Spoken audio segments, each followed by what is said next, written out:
हरिः ओं निगमस्तुत लक्ष्मीपति जगदन्तर्यामि वगुचो सर्गमुनेल्लंदगु भवदैश्वर्यंबुन अगणित सौख्यानुभवमुनंदिंतुगदे जलजाक्षयट्टि विज्ञान बलंबुन कल्पिंतु अखिल लोकंबुलोलि नत जनप्रियुडवु नाकु अट्टि सुज्ञानमध्यमై कृपसेयमయ్య వరద सृष्टि निर्माणेच्छचिंदि నా చిత్తంబు తత్కర్మ కౌశలిదగిలియుండి ఉను కర్మ వైషమ్యమును పొందుకతమున దురితంబు బొరయక తొలగునట్టి వెరవున కేట్లు గలుగు అవ్విధముదలచి కర్మవర్తనుననుభవత్ కరుణ మెరసి తగ కృతార్థుని జేయమే నిగమ వినుత సత్కృపామూర్తియో దేవచక్రవర్తి భవత్ ఉదర ప్రభూతమగు పద్మమునందు వసించియున్న నేను అవిరళ తవ కీన కలితాంశమునంతనరార విశ్వముందవిలి రచించుచున్ బహువిధంబుల పల్కెడి వెదజాలముల్ శివతరమై ఫలింప కృపసేయుము భక్తఫలప్రదాయక అని అనుకంపదోప వినయంబున జాగిలి మ్రొక్కి చారులోచన సరసీరుహుండగుచు సర్వజగత్ పరికల్పనారతిందనరిన నను బ్రోచుటకు తానిటు సన్నిధి అయిన ఈశ్వరుండనయము నాదు దుఃఖము దయామతి బపెడు నమ్రుడై వనరుహ సంజాతుడు నెమ్మనమున హర్షించెననుచు మైత్రేయ మహాముని ఘనుడగు విదురునకున్ వినయంబున వెరగ జెప్పె వెండియు బలికెన్ సహ అసౌ అదభ్రకరుణః భగవాన్ వివృద్ధ ప్రేమస్మితేన నయనాంబురుహం విజృంభన్ ఉత్థాయ విశ్వవిజయాయ చన్నో విషాదం మధ్వ్యాగిరాపనయన్ తత్తాత్ పురుషః పురాణః అంటూ బ్రహ్మదేవుడు శ్రీమన్నారాయణ్ణి, స్వామి నువ్వు నెమ్మదిగా కళ్ళు తెరిచి నిద్రలేచిన తరువాత నాకు తీయనైనటువంటి మాటలతో మధుహు అంటే తేనెలొలికేటువంటి మధురమైనటువంటి గిరా మాటల చేత నీవు నన్ను పలకరిస్తే, తరువాత చిరునవ్వు నవ్వుతూ నీవు నా వైపు కళ్ళు తెరుస్తూ చూస్తూ నీవు ఉత్థాయ లేచినట్లయితే అప్పుడు నాలో ఒక రకమైనటువంటి ధైర్యం కలిగి విశ్వవిజయాయ ఈ సృష్టిని చేయడం అనేటువంటి సంకల్పనాలో బలపడి నేను ఆ పనిలో విజయాన్ని సాధించగలను. ఎప్పుడు అంటే నీవు నెమ్మదిగా కళ్ళు తెరుస్తూ ప్రేమస్మితేన ప్రేమతో నీవు చిరునవ్వును నాలో ప్రవేశింపజేసేటువంటి విధంగా నా వైపు చూస్తూ తేనెలొలికేటువంటి పలుకుల చేత నీవు నన్ను పలకరించినట్లయితే అప్పుడు నేను ఈ విశ్వాన్ని నీవు సంకల్పించినటువంటి నీవు ఆజ్ఞాపించినటువంటి ఈ విశ్వం అంతటినీ కూడా నేను చెయ్యగలను. ఆ కార్యక్రమంలో నేను జయాన్ని పొందగలను.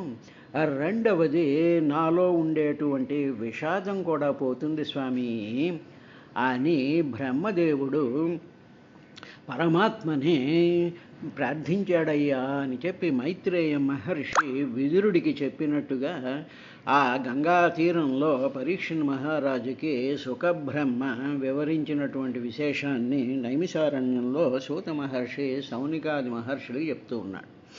ఇలాగ బ్రహ్మదేవుడు ప్రార్థించిన తరువాత అప్పుడు మళ్ళీ మైత్రేయుడు ఆ విదురుడితో ఈ విధంగా అండం ప్రారంభించాడయ్యా అని చెప్తే మైత్రేయ ఉవాచ ఏమన్నాడంటే స్వస్వంభవం నిశామ్యైవం తపో విద్యా సమాధిభిః యావన్మనోవచ స్తుత్వా విరరామ సఖిన్నవత్. అప్పుడు మైత్రేయుడు విదురుడితో ఈ విధంగా చెప్పాడయ్యా, బ్రహ్మగారు ఏం చేశాడు అంటే, ఆయన ఓ విదురా తపస్సు చేశాడు. ఆయన మొట్టమొదటి తపస్సు చేశాడుగా.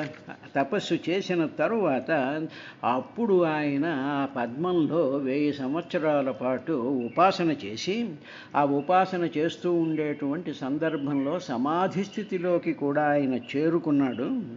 చేరుకుని మళ్ళీ కళ్ళు తెరచి ఆయనకు గోచరించినటువంటి, ఆయన కళ్ళ ముందు కనిపించినటువంటి ఆ పరమాత్మ యొక్క ఆ చందన వృక్షం కింద, పర్వతం కింద, ఆ దానిలో ఉండేటువంటి సమస్త సృష్టి విలయాల, సమస్తమైనటువంటి సృష్టి సంభారాలన్నింటినీ కూడా ఆయన చూసి ఆయన ఏం చేశాడు అంటే, తన మనసులో ఆ కనిపించినటువంటి దృశ్యానికి ఎంతో ఆనందించేసి ఆ ఆనందాన్ని అంతటినీ కూడా వాగ్రూపంలో ఆయన స్తుతి చేశాడు. అది ఎంతవరకు నీకు ఆయన ఏం చేశాడు అనేటువంటిది వినిపించాను కదా.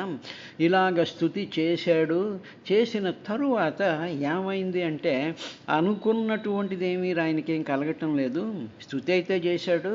స్తుతి చేసి చేసి చేసి విరరామ అలసిపోయాడయ్యా బ్రహ్మదేవుడు అన్నారండి. అంటే ఏమిటి జరిగిందన్నమాట? స్తుతి చేసినట్లయితే ఆ స్తుతి చెయ్యడం వల్ల ఆయన మనసులో, ఆయన శరీరంలో ఒక రకమైనటువంటి అలసట వచ్చింది. ఎందుకు అంటే, దానికి కావలసినటువంటి ఫలాన్ని ఆయన ఇంకా బ్రహ్మదేవుడు అందుకోలేకపోవడం మూలంగా అలసట వచ్చింది అని చెప్పి మైత్రేయుడు విదురుడితో చెప్పినట్టుగా మనకి ఈ విషయం తెలుస్తోంది. స్వస్వంభవం నిశామ్యైవం తపో విద్యా సమాధిభిః యావన్మనోవచ స్తుత్వా విరరామ సఖిన్నవత్. ఈ విధంగా తపో విద్యా సమాధిభిః, ఈ తపస్సు చేత, విద్య చేత అంటే మంత్రాన్ని విద్యలు అంటే మంత్రములు అని అర్థం. కాబట్టి ఆ మంత్రాన్ని ఆయన ఉపాసించడం వల్ల, తపస్సు చేస్తూ మంత్రాల్ని ఉపాసిస్తూ, ఈ రెండిటి యొక్క సాధ్యత వల్ల ఆయన సమాధిభి చిత్త ఏకాగ్రతం పొందినటువంటి ఆ స్థితిలో స్వసంభవం, తాను సంభవం, ఎక్కడి నుంచైతే పుట్టాడో అంటే ఆ పరమాత్మ యొక్క నాభిలో నుంచి ఆయన పుట్టాడు కాబట్టి స్వసంభవం, తాను ఎక్కడి నుంచైతే సంభవించాడో అటువంటి తన తండ్రిని నిశామ్య చూశాడయ్యా. చూసి ఏం చేశాడంటే, ఆయన యావన్మనోవచః స్తుత్వా,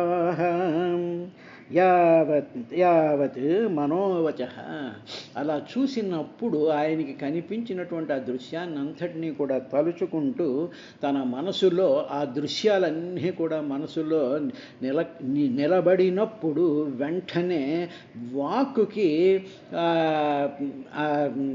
ప్రేరణ కలిగి యావత్ మనోవచః, ఆ వాక్కుల ద్వారా స్తుతి చేశాడు. ఇలా స్తుతి చేయగా కూడా ఏమిటి ఫైనల్గా తనకి మిగిలింది ఏంటంటే విరరామ, అలసిపోయాడయ్యా. ఈ అలసట వచ్చేసింది. ఖిన్నవతు అంటే అలసిపోయి, విరరామ వెంటనే చాలించాడు.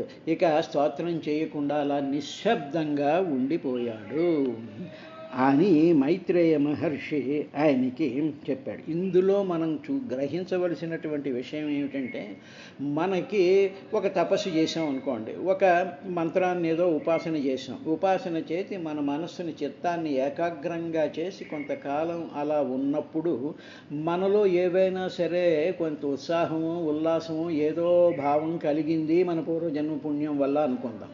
అలా అనుకున్నప్పుడు మనకి ఏవో దృశ్యాలు కనిపించాయి అనుకుందాం. అటువంటి పరిస్థితిలో ఆ కనిపించినటువంటి, అది మిథ్యాబింబమైనా కావచ్చు, మరొకటైనా కావచ్చు, అలా కనిపించినటువంటి ఆ దృశ్యాన్ని చూసిన వెంటనే మన మనసు ఆనందంతో పొంగిపోయినప్పుడు ఆ ఆనందాన్ని ఎక్స్ప్రెస్ చేసేటువంటిది వచనము, మాట. ఆ మాట స్తుతిపూర్వకంగా వస్తుంది.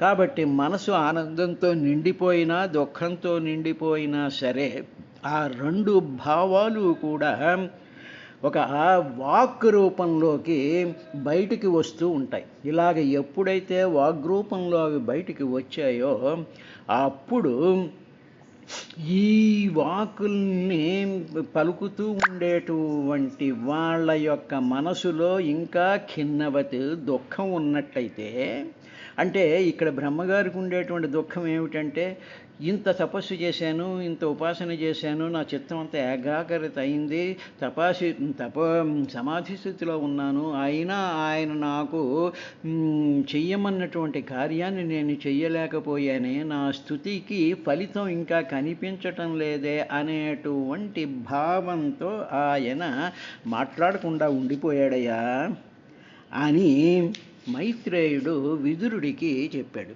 అంటే ఏమిటన్నమాట, మనం స్తుతి చేసినంత మాత్రంలో 11 సార్లు 30 సార్లు ఏదో హడావిడి కోసం, కార్యక్రమాల కోసం చేస్తూ ఉండడం వల్ల అలసట తప్ప మనకి ఏ విధమైనటువంటి ఫలము ఉండదు అనేటువంటి విషయాన్ని మనం జాగ్రత్తగా గమనించాలి. ఇప్పుడు మనం చెయ్యవలసినటువంటిది ఏమిటి, మనం ఏ విధంగా ఈ స్తోత్రపారాయణలు చేయాలి, ఏ విధంగా భగవంతుని లోపల నిలుపుకోవాలి అనేటువంటి విషయం మీద మనం కాసేపైనా మనసు పెట్టకపోతే ఇవన్నీ కూడా అలసటికి దారి తీస్తాయి. అది దీంట్లో చెప్పినటువంటి అలసట తప్ప మరేమీ ఉండదు. కాబట్టి అటువంటి అలసటని తప్పించుకోవాలి అంటే ఏం చెయ్యాలి అనేటువంటిది భగవంతుడు తర్వాత చెప్పబోతూ ఉన్నాడు. దాని గురించి వివరిస్తాను తరువాత. అదాభిప్రేతమన్వీక్ష్య బ్రహ్మణో మధుసూదన విషణ్ణచేతసం తేన కల్పవ్యతికరాంభస లోకసంస్థాన విజ్ఞాన ఆత్మనః పరిఖిద్యతః తమాహ అగాధాయ వాచా కష్మలం శమయన్నివ.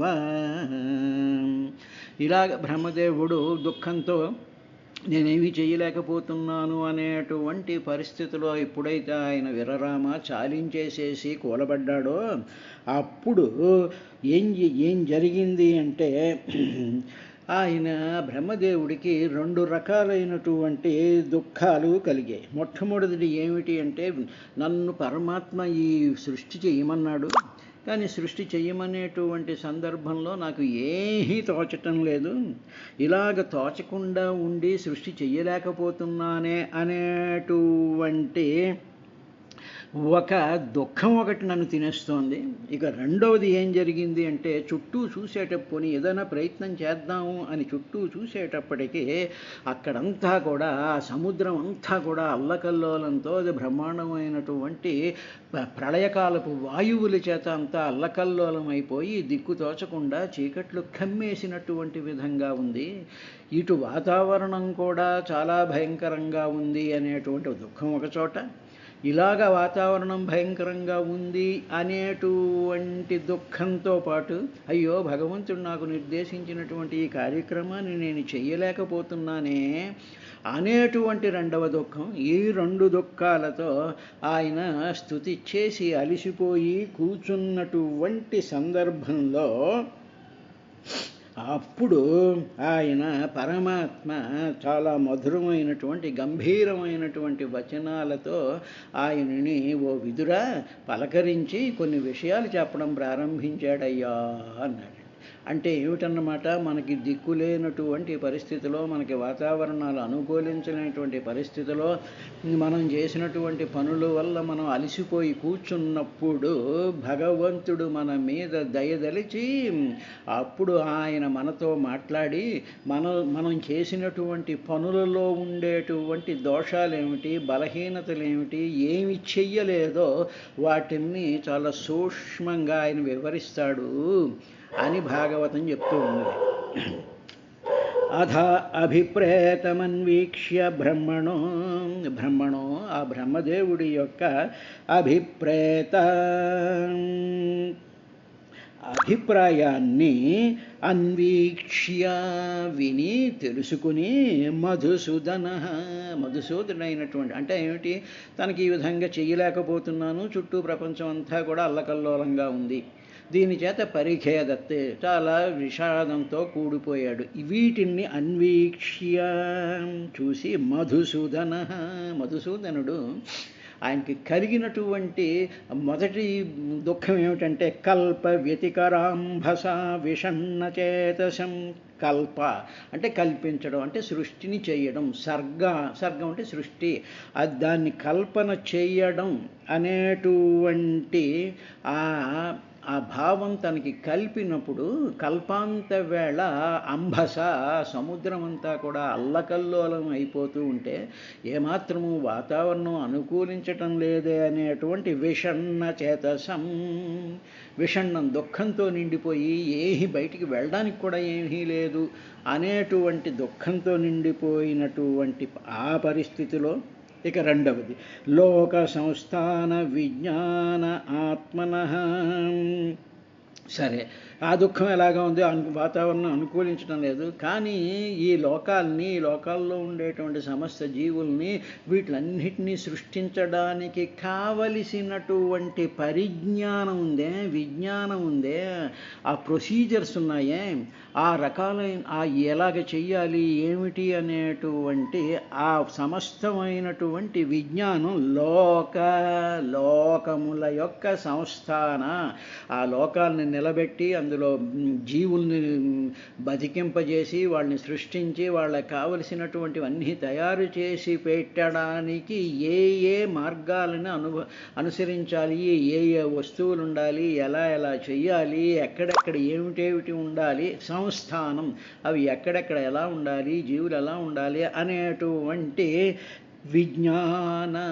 ఆ విజ్ఞానం అంతా కూడా తన మనసుకి తట్టకపోయేటప్పటి పరిఖిద్యత, చాలా దుఃఖం వచ్చేసింది. ఖిద్యత అంటే ఖిద్యం అంటే దుఃఖం, పరిఖిద్యత అంటే చాలా బాగుగా వచ్చేటువంటి దుఃఖంతో ఆయన విలవిల్లాడిపోతూ ఉండేటువంటి ఆ సమయంలో అప్పుడు అప్పుడు ఆ పరమాత్మ చెప్పడం ప్రారంభించాడయ్యా.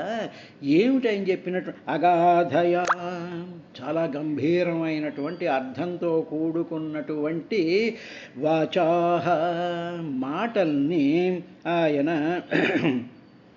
చెప్పడం ప్రారంభించాడు. అలాగా చాలా గంభీరమైనటువంటి రహస్యంతో కూడుకున్నటువంటి మాటలను బ్రహ్మదేవుడి యొక్క ఆ రెండు కండిషన్స్ని కూడా చూసి మధుసూదనుడైనటువంటి ఆ పరమాత్మ గంభీరమైనటువంటి వాక్కులతో చెప్పాడయ్యా. అలాగ చెప్పడం వల్ల కల్మషం శమయన్నివ, కల్మషం అంటే ఆ మోహం, బ్రహ్మదేవుడికి పడినటువంటి ఆ మోహం అదంతా కూడా శమయ పూర్తిగా తగ్గిపోయేటువంటి విధంగా ఆయన మాట్లాడడం ప్రారంభించాడు. అంటే భగవంతుడు కానీ నోరు తెరిచి మాట్లాడడం ప్రారంభిస్తే అక్కడ ఉండేటువంటి భక్తులకు కానీ సాధకులకు కానీ అందరికీ కూడా మొట్టమొదట పోయేటువంటిది, తగ్గిపోయేటువంటిది, అణగగొట్టబడేటువంటిది ఏమిటి అంటే దుఃఖం పోతుంది, కష్మలం అంటే ఆ మోహం పోతుంది.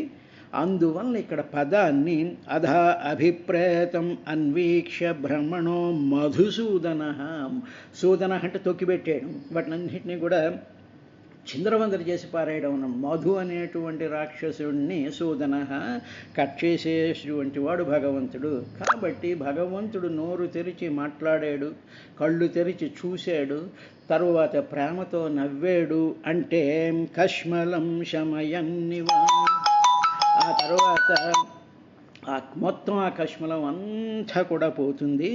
కాబట్టి అటువంటి స్థితిలో ఆయన ఆ భగవంతుడు ఈయన్ని చూసి మాట్లాడడం ప్రారంభించాడయ్యా అన్నాడండి.